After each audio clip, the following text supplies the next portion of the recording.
Hello, my name is Matthew Ogden. Buenas noches, mi nombre es Matthew Ogden. Quiero darles a todos la bienvenida a la videoconferencia para el 19 de abril del 2013. Esto forma parte de nuestras videoconferencias de los viernes.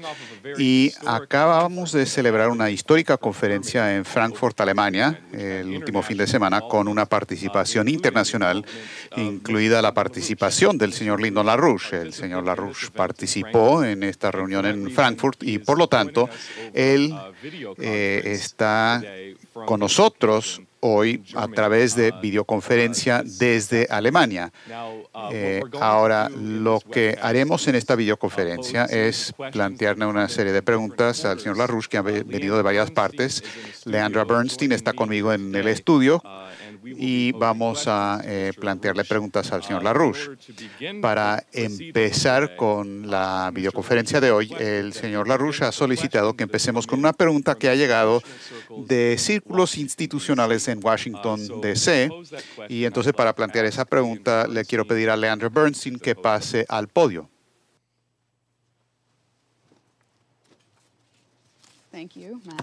Muchas gracias, Matthew.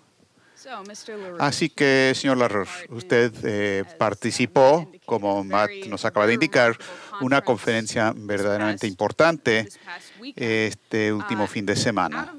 De esa conferencia surgió una resolución, la resolución de la conferencia del Instituto Schiller de Frankfurt, que dice que la opción es o Glass-Steagall o caos y genocidio. Y para los que participan con nosotros hoy, quiero simplemente mencionarles que está en la página de inicio de la LaRouche PAC, pero también quiero leer las primeras dos partes de esta resolución. Dice que nosotros aquí reunidos en Frankfurt, Alemania, representando a países de todos los continentes del mundo, damos nuestro respaldo total a la aprobación inmediata de la ley Glass-Steagall en Estados Unidos, tanto en la Cámara de Representantes como también en el Senado, en la línea del proyecto de ley HR 129 de Marcy Kaptur y Walter Jones. Todos estamos convencidos de que se trata de una cuestión de vida o muerte y que solamente una ley Glass-Steagall en Estados Unidos puede parar las políticas genocidas del sistema monetario internacional y que es el arma necesario para romper las cadenas del Imperio Británico. Para decirlo en una sola palabra, es o Glass-Steagall o caos y genocidio. Cierra comillas. Esa resolución de la conferencia del Instituto Schiller es una proclama muy poderosa, pero viéndolo como el resultado de esta conferencia tan importante, que de los ponentes de la discusión, ahí se desarrolló un cuadro del mundo entero que se presentó, que es en efecto una situación de o un desplome completo, un paradigma del desplome o un paradigma nuevo de la condición más noble del ser humano, que se presentó a través de toda la conferencia y que también se demostró en el panel sobre cultura y las presentaciones musicales que se realizaron ahí, que pronto estarán en la página del Instituto Schiller. Ahora, al repasar las diferentes ponencias, se vuelve muy claro. Por ejemplo, Jacques Chaminade, el ex candidato presidencial en Francia, recalcó que no tenemos ni hoy día una forma de capitalismo, sino que es fascismo financiero el que existe. Y que la Unión Europea y Estados Unidos básicamente son naciones ocupadas. Natalia Vitrenko, de Ucrania, una política de Ucrania y líder de la oposición, enfatizó que desde el desplome de la Unión Soviética, la situación de Ucrania y su llamada independencia de 1992 los llevó a una situación de peor ocupación y subyugación, sujetación a las políticas de lo que habían experimentado bajo la Unión Soviética. Se veía eso, se ve en el desplome de los niveles de vida, de la producción, aún de la esperanza de vida. y son ponencias realmente remarcables. El señor Kotagawa, que trabajó en el Ministerio de Economía de Japón, Finanzas de Japón, durante la crisis más reciente y que también fue representante de Japón ante el Fondo Monetario Internacional durante la crisis del 2007 hasta el 2010. Él básicamente hizo un contraste entre lo que pasó en Japón en los 1990s y los pasos que se tomaron para asegurar o para mitigar la crisis en Japón y comparó eso con básicamente dijo que no se podría haber hecho algo peor habiéndolo querido hacer así de mal. Y todo esto se ve claramente el cuadro de una destrucción intencional mediante la guerra, mediante el desplome económico y la creación de efectos que son peores que los efectos de guerra. Entonces, espero que la gente tenga la posibilidad de ver estas ponencias verdaderamente impresionantes en esta conferencia y la representación que hubo literalmente de todas las partes del planeta. Y el resultado de eso fue la exigencia de todos a favor de Glass-Steagall en Estados Unidos como una medida que se debe adoptar en Estados Unidos y también por otros países a nivel internacional que desean sobrevivir. Ahora, ya que hay pocas excepciones en el planeta hoy donde la política del sector transatlántico de la hiperinflación y de austeridad no estén ocurriendo, me gustaría plantearle a usted, señor LaRouche, una pregunta que nos llegó sobre esta política. Pregunta por parte de un contacto institucional de Washington. En realidad son una serie de preguntas de este contacto, pero las voy a plantear. Pregunta, señor LaRouche, ¿qué hemos aprendido y qué hemos experimentado con los programas de emisión cuantitativa? Si la impresión de dinero, como lo hicieron en la Reserva Federal, puede sustituir las actividades económicas reales, ¿cuáles son las consecuencias de la emisión cuantitativa como una burbuja de bienes raíces y presión inflacionaria? ¿Cuáles son las consecuencias de terminar con las políticas de emisión cuantitativa? Hay un peligro de fuga de capital de los mercados de los bonos a otros vehículos de inversión que ofrecen tasas de interés mayores. ¿Cómo es posible evitar que el fin de la emisión cuantitativa desate austeridad adicional por los déficits de presupuestos que ya no se cubren con esta emisión monetaria, incluida por parte de la Reserva Federal? Bueno, primero, la respuesta a las preguntas que me han planteado realmente tiene una respuesta muy simple. Que el restablecimiento de la ley Glass-Steagall, tal y como se ha definido, significaría la salvación inmediata de la economía de Estados Unidos y significaría además de la economía de especulación, que es lo que tenemos hoy. Simplemente, si colocamos a la Glass-Steagall tal y como se ha definido y lo ponemos en operación de inmediato, todos esos intereses especulativos bancarios van a desaparecer del récord como si nunca hubieran existido. Porque luego tendremos la capacidad para generar el crédito que se requiere para salvar a la economía de Estados Unidos. Mientras tanto, en Europa, la salvación de Europa de la destrucción depende completamente de que Estados Unidos restablezca Glass-Steagall, porque la economía europea no tiene medios para salvarse a sí misma. Solamente si Estados Unidos asume el liderato al instrumentar la reforma de Glass-Steagall. Y dense cuenta que cuando nosotros aplicamos la Glass-Steagall acá, eso quiere decir que las otras cosas, que es totalmente un asunto especulativo, simplemente desaparece. Los billones de dólares de este dinero especulativo desaparece porque es dinero de juegos de apuestas, de juegos de azar. No tiene existencia legítima alguna. es simplemente un timo y es una violación de nuestra Constitución, además. Así es que como es una violación de la Constitución, entonces, y si el remedio nos va a dar una economía que no va a ser de a gratis, pero por lo menos vamos a tener la economía de vuelta y eso nos llevará a un proceso de recuperación económica inmediata en Estados Unidos. Tendremos dificultades porque desperdiciamos tantas cosas en los últimos años, pero y por lo tanto tendremos que pagar un precio alto. Pero si aplicamos la Glass-Steagall, todo ese dinero de emisión cuantitativa desaparece, simplemente desaparece, como si nunca hubiera existido.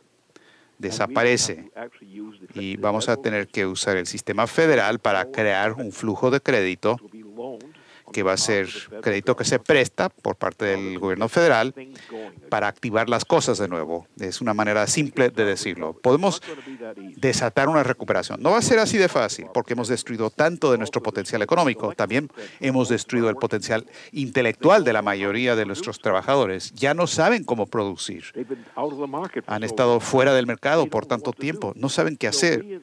Así es que en cuanto al gobierno federal, vamos a tener que asumir la responsabilidad para suministrar crédito, para ir a banqueros que son banqueros legítimos y fortalecer esas instituciones bancarias legítimas, dejando a un lado la tontería de emisión cuantitativa y reactivar las cosas de nuevo. Va a ser difícil, pero podemos sobrevivir. Y si nosotros sobrevivimos y si Europa sigue nuestra política, ellos también sobrevivirán, aunque no van a tener todos los banqueros que hoy tienen, pero eso no nos va a preocupar.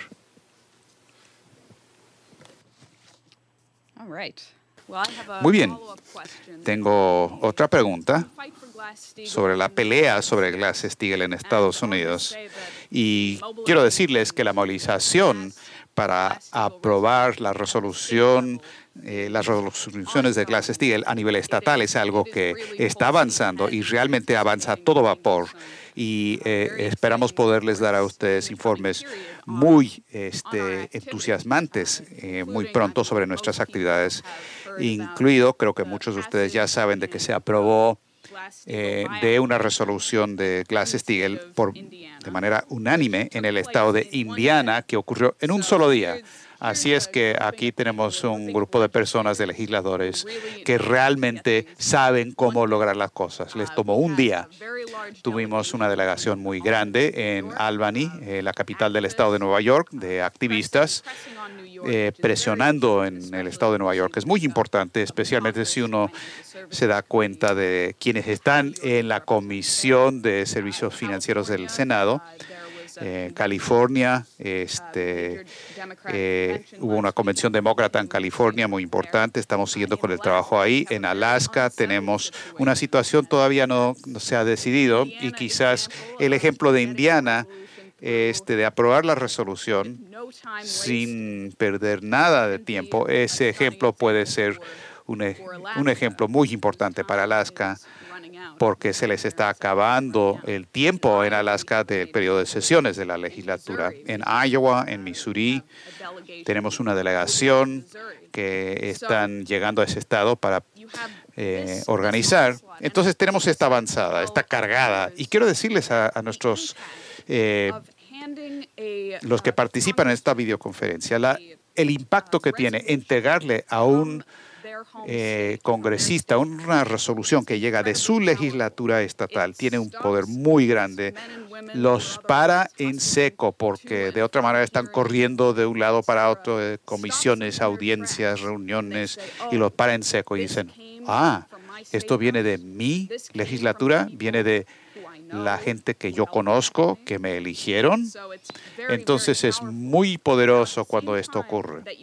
A la vez que nosotros estamos en nuestra avanzada, hay un contraataque por parte de la gente que representa la facción de cualquier cosa que no sea Glass-Steagall.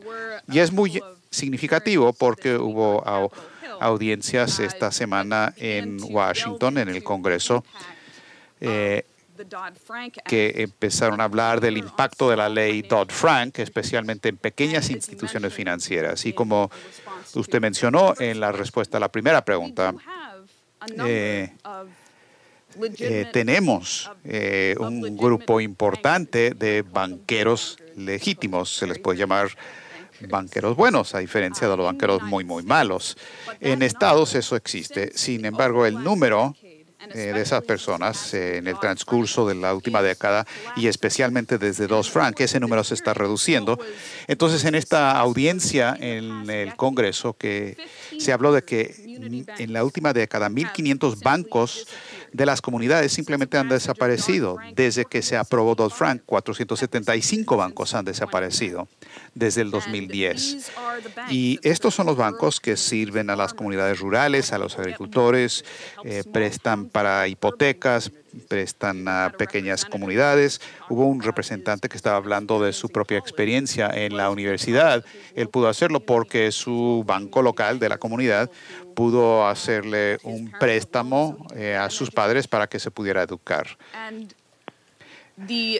Entonces, el impacto de Dodd-Frank está resultando en el desplome de estos bancos y de la actividad bancaria local. Yo diría que de manera intencional, estos son los bancos que están más conectados a la verdadera actividad de la economía para que crezcan las comunidades y se les está eliminando por causa de la llamada competencia. No pueden competir con los grandes bancos. Así que, habiendo dicho eso, sí hay una respuesta por parte de los banqueros de las comunidades, también lo que hemos documentado de las legislaturas estatales, y estamos logrando un representante de la Cámara de Representantes. Pero el Senado de Estados Unidos, a nivel federal, en este momento es una situación muy difícil, de difícil solución. Es un hueso difícil de roer. Les menciono un caso. Un legislador estatal le dijo a un organizador de la RUSPAC, ¿saben lo que necesitamos? Necesitamos que eliminar la enmienda número 17 de la Constitución. Y eso es lo que cambió el proceso electoral para estos senadores. El legislador estaba diciendo que ellos ya no nos escuchan. Ellos le hacen caso cuando llega el ejecutivo de Goldman Sachs. No nos hacen caso a nivel estatal. Así que la pregunta para usted, señor LaRouche, es en esta movilización continua, ¿qué vamos a hacer respecto al Senado de Estados Unidos? Eso es fácil de resolver. La situación es que si Estados Unidos sigue en la situación actual, al igual que toda Europa continental, está en quiebra irremediable. Si no se hacen cambios radicales ahora, Estados Unidos está en una quiebra irremediable, al igual que ocurre con las naciones de Europa. No existirán. Simplemente se les va a eliminar del mapa si no se hace esta reforma. Ahora, no hay manera de simplemente reformar este sistema en su forma actual. Lo que se tiene que hacer es tomar una serie de medidas. Nosotros no hay crédito suficiente en los elementos que sobreviven de la banca y las finanzas en Estados Unidos para restablecer la economía. Simplemente no existe en la actualidad. Cualquier programa para mover las cosas no va a funcionar. Solamente hay una cosa que va a funcionar y eso se tiene que hacer. Es hacerlo o vamos a morir si no se hace Glass-Steagall. El punto es que cuando vemos el cuadro de estas instituciones bancarias que ahora dominan, todas están en una quiebra irremediable. O sea, no valen nada. Estos bancos intrínsecamente no tienen valor. Entonces, ¿qué vamos a hacer? Podemos salvar de todo este paquete, podemos salvar de este paquete de pérdidas ciertas partes de la industria financiera, la parte segura que se conforma a la Glass-Steagall, pero la cantidad de dinero disponible para préstamos de esos bancos es algo limitado. No es suficiente si usamos nada más ese dinero para salvar a la economía. De todas maneras vamos a tener un crack económico. Entonces, ¿qué hay que hacer? Hay que complementar el diseño original del sistema para rescatar a los Estados Unidos y su sistema bancario. Vamos a necesitar crédito federal que se emite, que se coloca en su lugar, para que también se preste. O sea, no hay forma de simplemente hacer movimientos con lo existente. No hay una solución así. Se va a tener que combinar esa parte del sistema bancario, que es una parte legítima, a diferencia de todas estas tonterías ilegítimas. Y además de eso, vamos a tener que poner garantías federales a proyectos grandes donde el gobierno federal será el que presta en última instancia, el prestatario de último recurso. Se toma, por ejemplo, un proyecto grande como Nahuapa. Es un proyecto típico. Eso es fundamental para cambiar la situación de suministro de alimentos en Estados Unidos. ¿Por qué?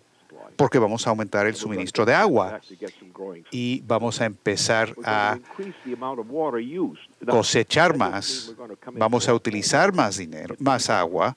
No quiere decir que vamos a encontrar más agua, sino que lo vamos a reciclar y utilizarlo más rápidamente y por lo tanto vamos a restablecer el crecimiento agropecuario. Vamos a resolver el problema de Texas y otros estados con un suministro de agua que se basa en estos principios conocidos de reciclar el agua, porque lo que hay que hacer, uno puede usar la misma cantidad de agua que pasa por Estados Unidos, pero se puede pasar por muchos procesos sobre el camino. Y se requiere un sistema de agua que toma el agua y que lo recicla por la economía de Estados Unidos para razones de crecimiento, pero lo hace muchas veces más de lo que ocurriría de otra manera. Vamos a desarrollar también otros proyectos, vamos a ir a proyectos de tecnología de punta, y eso quiere decir más energía, mayor densidad de flujo energético. Y este tipo de medidas sí van a funcionar, sí serán exitosas. Y cualquier otra cosa, cualquier intento de resolver este problema ahora de la manera en que ahora funciona, no va a funcionar.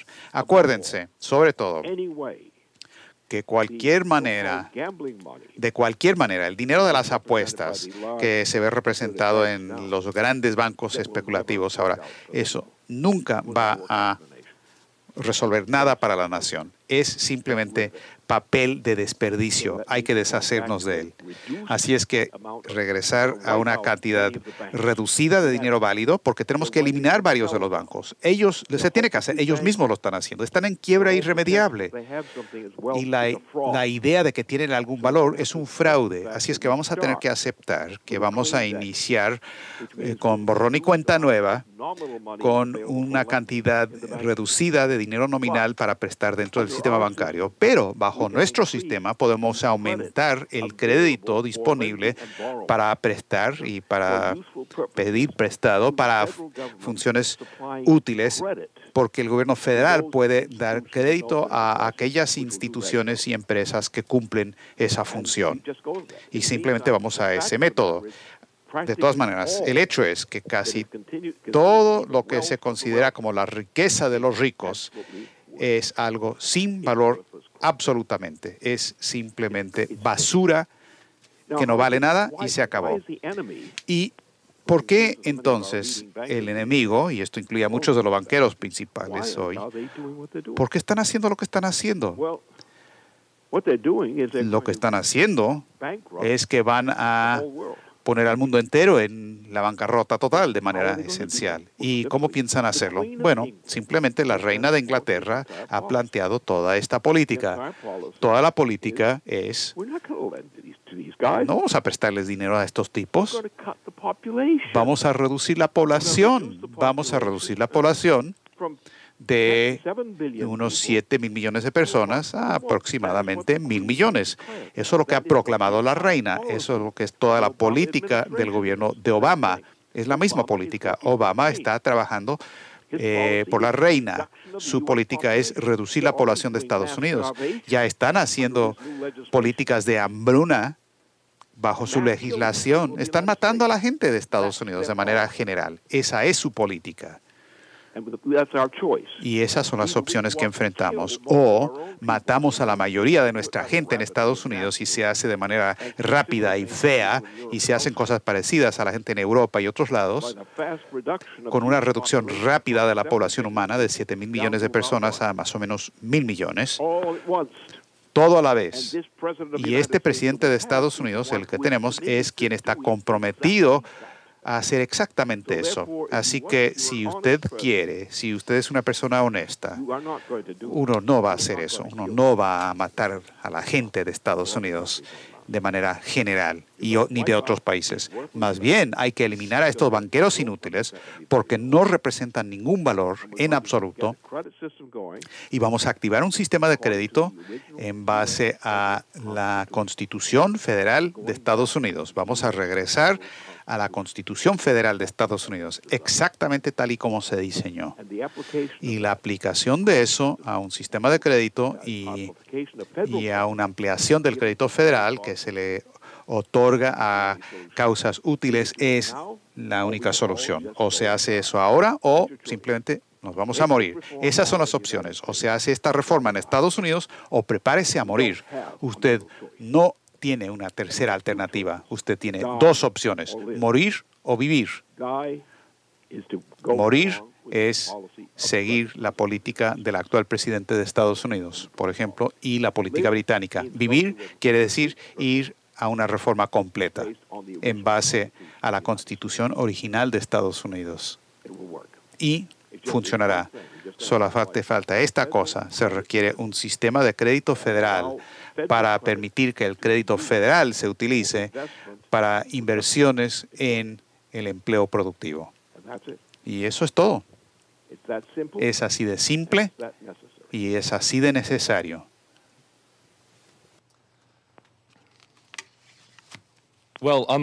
Bien, sobre el tema de Obama, usted dijo la semana pasada en este foro que la popularidad de Obama se está cayendo de manera precipitosa y quizás sea momento de tomar en cuenta, considerar el camino de Richard Nixon.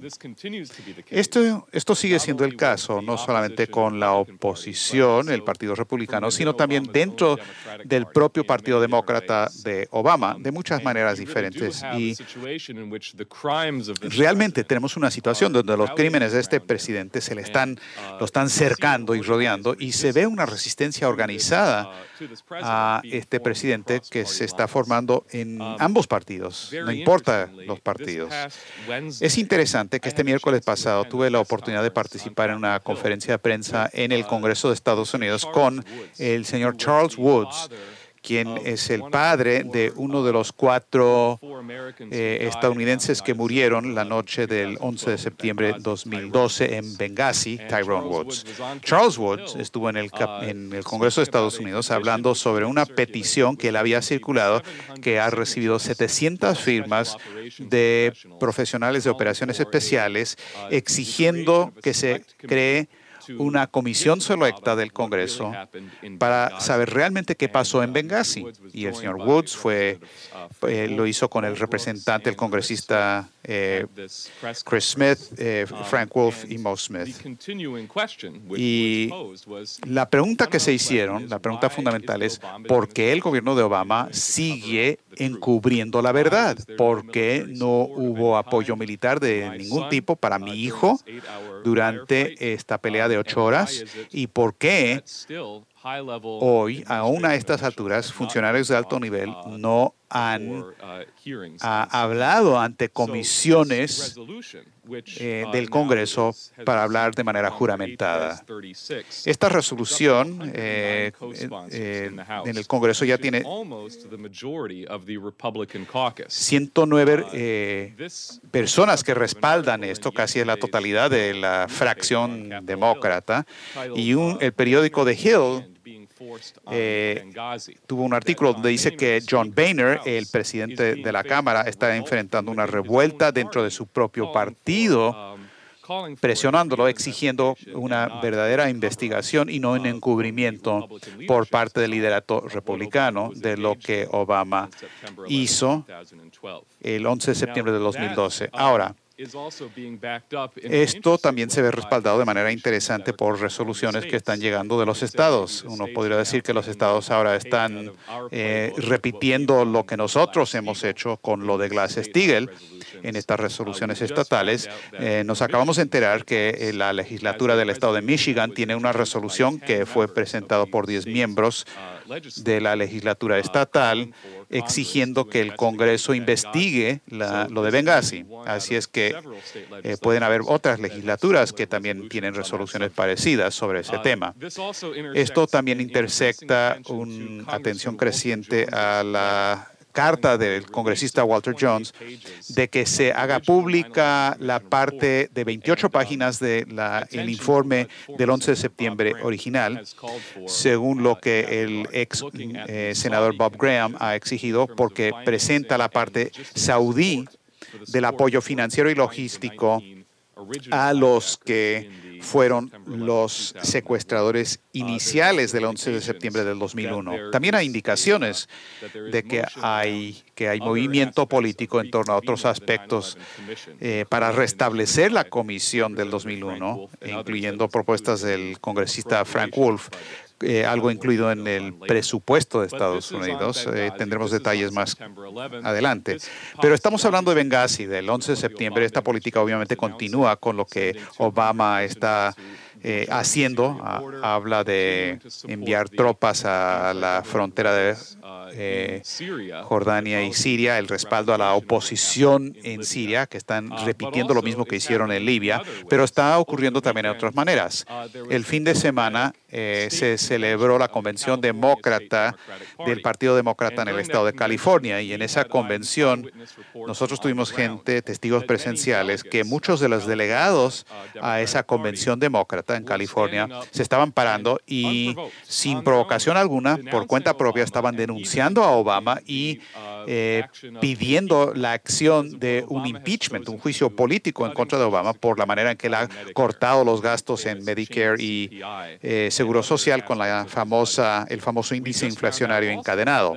También acabamos de enterarnos de que la Convención Estatal Demócrata en California aprobó una resolución copatrocinado y motivado por John Burton, que es el presidente del Partido Demócrata en California, que exige el fin de los ataques ilegales de los drones y asesinatos extrajudiciales, y que no se permita los vuelos de los drones en Estados Unidos. Es una resolución fuerte que también enfatiza que la política de los drones, los aviones robot de Obama, es una violación de las convenciones de Ginebra y de la ley del derecho internacional. Exige un fin inmediato de estas políticas y también de asesinatos extrajudiciales de ciudadanos estadounidenses, y también exige el restablecimiento de la autoridad congresional sobre la decisión de toma de decisiones sobre declarar la guerra, cosa que el presidente ha violado.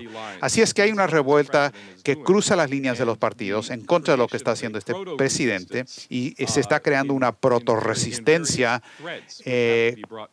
con varios hilos que se tienen que juntar. Por lo tanto, mi pregunta para usted, señor LaRouche, es ¿cuál es el mapa que hay que seguir para seguir organizando esta resistencia constitucional de manera efectiva en contra de este presidente? Sí, esto es una cobardía, y otra cobardía de otro tipo, que no es decir la verdad.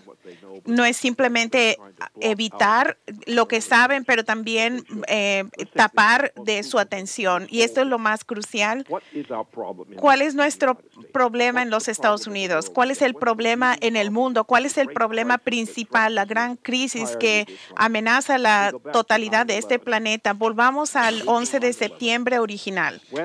Cuando el reinado saudí y la monarquía británica, a través de la BAE, organizaron un ataque sobre Estados Unidos. Este ataque a los Estados Unidos y su encubrimiento, en ella participó la familia Bush. Y la familia Bush, y en ese momento teníamos al presidente, no sabemos que él tenía el cerebro para saber lo que sabía, pero el hecho es de que esta fue una operación británica que se llevó a cabo con el reinado saudí. Lo mismo es verdad en la segunda fase, con la muerte y el asesinato de nuestro embajador en Libia. el hecho principal aquí es el no reconocer que el Imperio Británico todavía existe y siempre ha existido. El Imperio Británico, la gente deben de volver a la realidad y reconocer de que el Imperio Británico es un producto del Imperio Romano y que hay una conexión entre el Imperio Romano original y el Imperio Británico. La conexión es lo que llamamos la conexión veneciana. Una es la conexión veneciana original, que fue llevada a cabo con las familias principales de Roma, y cuando el Imperio Romano estaba derrumbándose en ese momento, ellos huyeron hacia la laguna del norte ahí y crearon lo que se conoció como el sistema veneciano. El sistema veneciano es la continuación del Imperio Romano. Es orgánicamente una continuación del Imperio Romano. Y luego tenemos otra sección del Imperio del sistema veneciano, y era de la familia de William de Orange, y esa familia es la que creó el Imperio Británico. Entonces, lo que tenemos es esta continuación donde el Imperio Saudí es una extensión del Imperio Británico. El Imperio Británico es una extensión del Imperio Romano, y tuvimos todo un periodo de evoluciones, pero durante esas evoluciones el dinero, el sistema de dinero siempre estuvo allí y otros elementos. Y lo que hicimos en Estados Unidos, lo que pasó fue este problema del Imperio Británico, del Imperio Romano y del Imperio Veneciano fue la maldición de Europa. Así que hubo un gran hombre que inspiró a otro gran hombre para que iniciara el cruzar las aguas del mar Atlántico hacia las Américas, y hubo varios esfuerzos. Colón fue inspirado para hacer esto, y de este proceso hubo una selección de estas regiones al otro lado del Atlántico, que se convirtió en la bahía de Massachusetts, que fundó la concepción básica, y en base a lo que la bahía fue establecida, y con esa conexión con los líderes de la colonia de la bahía de Massachusetts, y eso se convirtió en la Revolución Americana. Entonces, lo que estamos enfrentando, el intento es destruir la Revolución Americana, y la destrucción de la Revolución Americana todavía viene de los descendientes del Imperio Romano, los venecianos de hoy en día, y el sistema veneciano es un sistema muy perverso, y el Imperio veneciano es Esparto, son nuestros enemigos y quieren destruirnos ahora, y a mi parecer no nos van a destruir, ellos van a ser destruidos.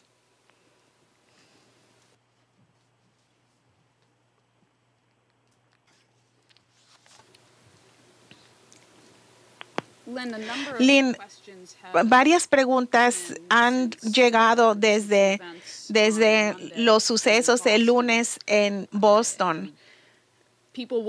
Y la gente quisiera saber cuál es tu análisis de los bombazos en el maratón de Boston. ¿Cuál es tu análisis a la medida que puedas ofrecer algo, a pesar de que es muy pronto en el proceso? Pero esto fue verdaderamente horrendo, un evento horrendo.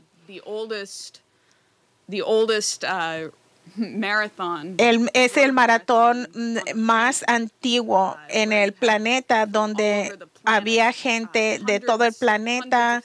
Cientos de miles de personas vienen a ver el evento. Miles de personas participan en él.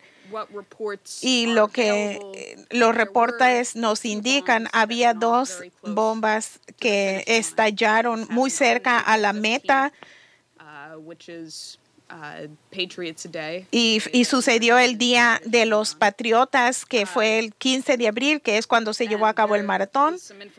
Y hay información que el FBI en Boston, por lo menos una de las bombas que se usó era de una olla de presión que era capaz de contener 16 litros de líquido, que tenía clavos y otro material, y fue colocado en una mochila en la zona. Y estas dos bombas hicieron muchísimo daño. 3 personas murieron, más de 180 personas fueron hospitalizadas y muchos de ellos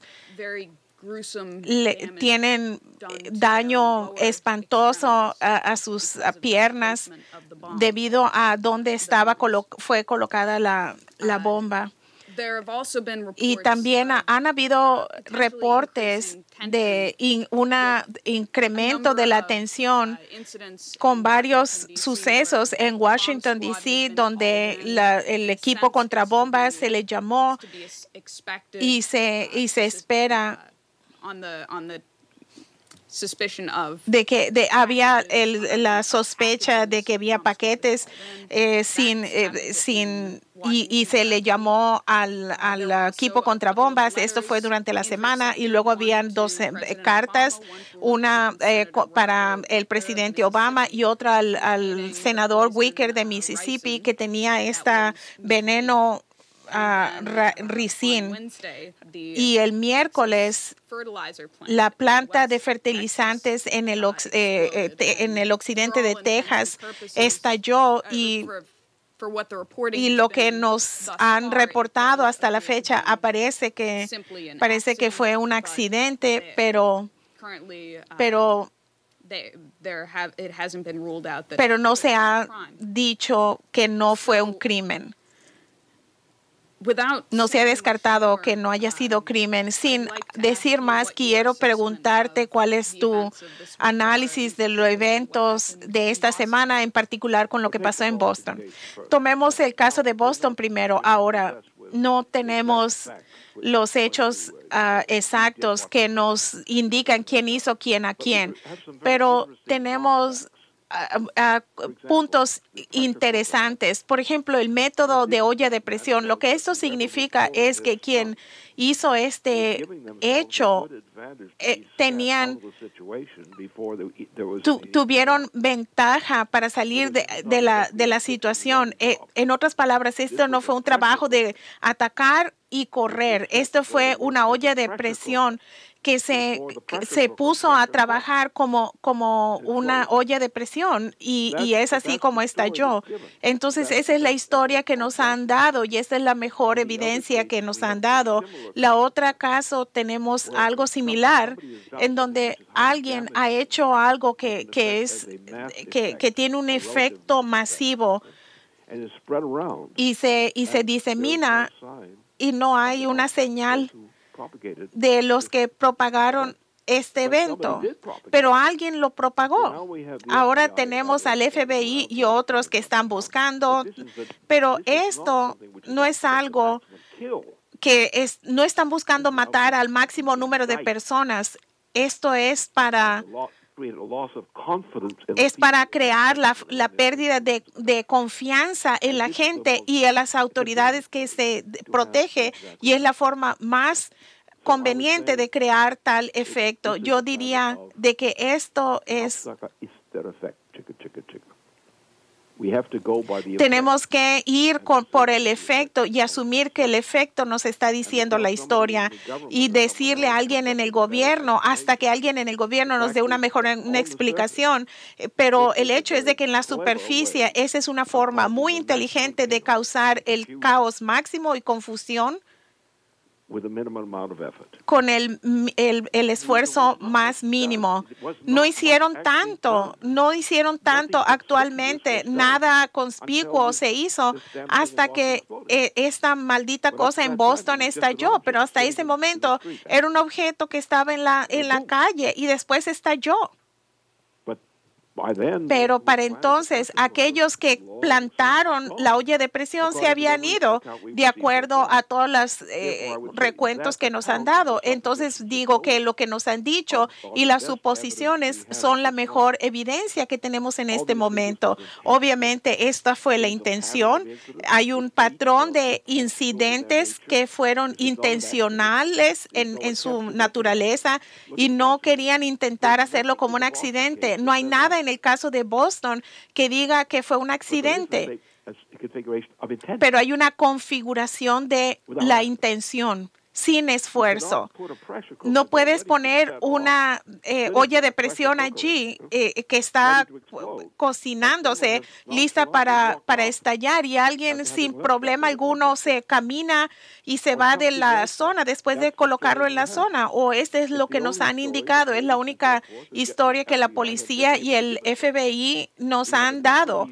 Tenemos varios incidentes en diferentes lugares. Alguien a nivel nacional está operando una situación de caos en Estados Unidos en diferentes áreas y no sabemos cuál va a ser la lista de estas áreas. Yo diría, bien, alguien quiere hacer un desastre. Yo diría, el gobierno actual, el presidente y el gobierno serían la primera área donde quieres mirar.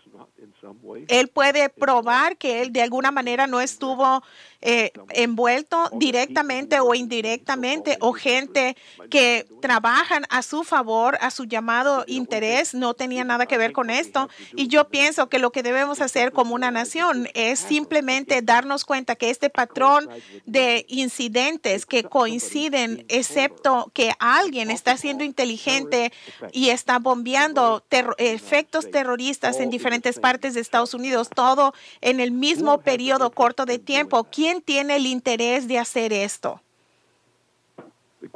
La pregunta es, se tiene que hacer, pero la cuestión permanece.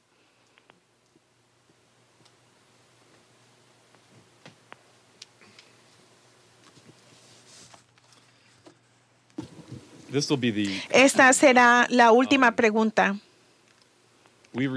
Recibimos sobre este fin de semana el que nos dijeron que hacia a la reunión del grupo de los 20 que va a reunirse próximamente, que está encabezada por Rusia y va a suceder en San Petersburgo el 8 y 9 de septiembre. Dmitry Rogozin, que está visto que ha pedido por la defensa estratégica de la tierra, sugiere al presidente Putin en una carta que el titular de esta reunión, esta cumbre del grupo de los 20, debe ser la cooperación internacional para la defensa contra asteroides. Y en una carta dijo que el neutralizar la amenaza de asteroides va mucho más allá que los recursos de cualquier país aislado. Debemos combinar los recursos intelectuales y el potencial científico de Estados Unidos, Rusia y otros países en el mundo. Este programa de cooperación incrementaría la confianza entre naciones y al mismo tiempo crearía las condiciones para terminar la enfrentación actual sobre el programa de defensa contra misiles. Y él le llama a una estructura nueva de espacial que se va a llamar por sus siglas AIE. Y en una conferencia de prensa que hizo Dmitry Rogozin en la embajada rusa en Londres, él otra vez hizo un llamado para este sistema internacional de defensa en contra de asteroides y en el contexto de flanquear la enfrentamiento que ahora aumenta sobre el sistema de defensa de misiles. Con esto de fondo, tenemos una pregunta que nos mandó Ben Denniston del equipo investigativo de la RUSHPAC, el grupo científico que se encuentra en la conferencia del 2013 en Flagstaff, Arizona. Es una conferencia internacional y reúne expertos sobre la defensa de los planetas de la NASA, Roscosmos, de las Naciones Unidas y del laboratorio de Livermore en Los Álamos, y universidades y la industria espacial alrededor del mundo. Y lo que Ben dijo sobre la conferencia es de que hay muchos aspectos importantes y emocionantes del reto de la defensa planetaria que están abordando los diferentes conferencistas. Es claro que hay opciones para mejorar la habilidad de la humanidad de proteger y defender a la tierra si seguimos los programas correctos, apropiados. Sin embargo, hay dos cosas preocupantes que sobresalen. Lo que dice Ben es que aunque hay un incremento limitado del financiamiento de algunos gobiernos para la defensa planetaria, este programa, los recortes totales a la NASA de Obama son brutales y amenazan con cerrar varios programas vitales. Eso además de décadas de estancamiento y la idea de que podemos apoyar a un aspecto de la NASA tomándole el dinero, el presupuesto de otro aspecto de la NASA. Es una locura. Segundo, dijo Ben, la segunda preocupación es ¿cuál es el efecto de el no tener una visión verdadera de la humanidad y su expansión de sus habilidades a través del sistema solar? Las misiones específicas son una cosa, pero crear el que la humanidad tenga acceso rápido a todo el espacio del sistema intrasolar es básico para progresar la existencia. En el pasado había visionarios como Kraft Erika y otros que dieron una visión rigurosa, científica, cultural y filosófica sobre lo que es el imperativo de la humanidad, que el espacio no es una opción, pero hoy día en la comunidad espacial las visiones están siendo cegadas por el velo negro de ser práctico. Y su pregunta es, dado esto, ¿cuál es la mejor manera de activar una nueva generación, una generación que nunca vivió bajo el liderazgo de Franklin Roosevelt o John F. Kennedy? ¿Cómo podemos asegurarnos de que la falta de visión que ha dominado a esta generación no sea una infección permanente sobre nuestra juventud y las próximas generaciones? Sí. Esa es una pregunta muy específica y tiene una respuesta muy específica. El problema es que la mayoría de la gente no han visto la respuesta porque no han visto los factores que deben mostrarse. Algunos testarudos que no quieren darse cuenta de cuál es la naturaleza de la situación. El hecho es de lo que pasó empieza con la muerte de Franklin Roosevelt. Y si observan que la muerte de Franklin Roosevelt llevó como resultado que grandes transformaciones de la política de Estados Unidos. Y si ven a la naturaleza de esa transformación, se encuentran que la mayoría de la crisis internacional que el mundo sufre desde el momento de la muerte de Franklin Roosevelt, no antes, en el momento de la muerte de Franklin Roosevelt, el hecho que la muerte de Franklin Roosevelt fue una operación casi planeada. En ese momento, ya antes de la invasión hacia Europa, especialmente de Gran Bretaña, antes de eso había una política. Pero entonces los británicos intervinieron para posponer la invasión de Europa, para liberar Europa del problema de los nazis. Y se hizo en base a la edad que tenía Franklin Roosevelt y a su historial médico, y posponiendo esto, que por lo menos fue pospuesto por un año o casi una parte de un año, pudimos haber completado la invasión y del derrocamiento de Hitler. Pero las instituciones británicas, incluyendo el gran hombre, actuaron todos para evitar la liberación de Europa para que no sucediera a tiempo mientras Franklin Roosevelt estaba vivo para tomar las decisiones. Y vean las decisiones que Roosevelt tenía al final de la guerra, ya se rompieron por órdenes de los británicos, pero por el nuevo presidente, quien era un verdadero apestoso, un vago de Wall Street. Y tuvimos eso por todo un periodo, y lo que se hizo bajo Truman fue un proceso de destrucción moral que en contra de nuestra propia gente, incluyendo la gente que regresó de cumplir su servicio militar en el exterior. Y después tuvimos un escape de eso. Tuvimos un grupo alrededor de un grupo de líderes, el famoso presidente de Francia, y quienes estaban movilizados ¿con quién? Con nuestro nuevo presidente, John F. Kennedy. Y las cosas iban bien. Y después asesinaron a John F. Kennedy, y el resultado, y después su hermano fue asesinado, misteriosamente fue asesinado. Y desde ese momento en adelante, de la muerte de John F. Kennedy, lo que tuvimos fue una degeneración moral de los jóvenes de Estados Unidos. Empezó a mediados de los 60s y después parecía como una enfermedad para principios de los 1970s. Y esto es lo que pasó. Ahora, por lo tanto, llegamos a un punto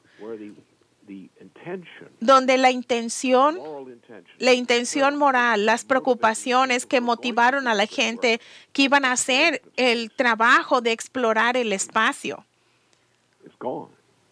se acabó. Se acabó con la muerte de Franklin Roosevelt. Ya no estaba. Después de John F. Kennedy reinició eso, pero para final de la guerra en Indochina ya no había nadie ahí. La generación joven ya era corrupta, y de un tipo específico de corrupción, con actividades. Hemos ido desde entonces en declive. La política verde que empezó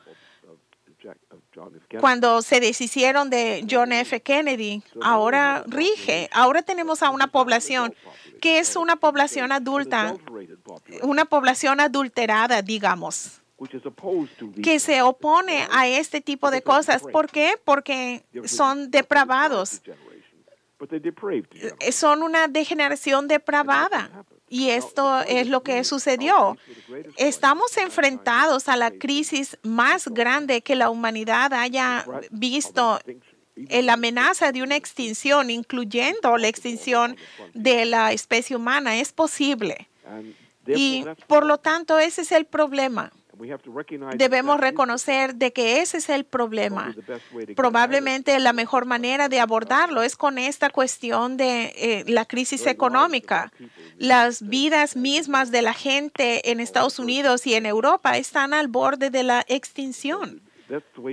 Es la forma en que hay que mirar a esto. No debemos decir, ¿cuál es este misterio? ¿Cuál es la oposición? La oposición se conoce desde hace mucho tiempo. La oposición fue el enemigo de que Estados Unidos representa, que es el Imperio Británico. El enemigo es el Imperio Británico. Es el Imperio Británico que debe ser derrotado en este caso. Es la reina de Inglaterra quien propuso y demandó la reducción de la población humana de 7,000 millones de gente a 1,000 millones de personas. ¿Qué es eso? Ella demandó la reducción de la población humana del planeta de 7,000 millones de personas a reducción a 1,000 millones, y promueve esta política. Ella y su títere, nuestro presidente actual, han promovido esta política de genocidio. Hemos matado el suministro de alimentos a nuestra propia gente en Estados Unidos. No es algo que nos los hicieron deliberadamente, y esos son los problemas que enfrentamos. Y si no entendemos y despertamos al hecho que tenemos a un enemigo interno entre nosotros, un enemigo que es ejemplificado por los banqueros que conocemos cuáles, banqueros que se llevan a cabo las cosas que nos están haciendo ahora, la destrucción de nuestra economía. Ese es el problema.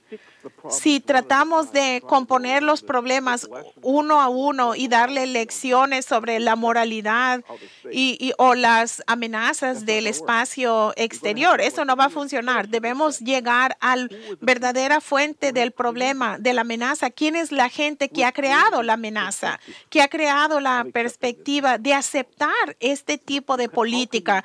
¿Cómo podemos eliminar la enfermedad sin remover la enfermedad? Y la enfermedad en este caso es el efecto intelectual que empezó, en nuestro caso particular, a mi experiencia con la muerte de Franklin Roosevelt, cuando se pospuso la invasión exitosa de Europa para eliminar el sistema nazi, cuando se pospuso para esperar el que muriera Franklin Roosevelt, es cuando empezó el problema. Tenemos que volver a esa raíz y ver de dónde vino el problema y quién lo hizo. Entonces, podemos tener la habilidad de ver el problema que debemos abordar.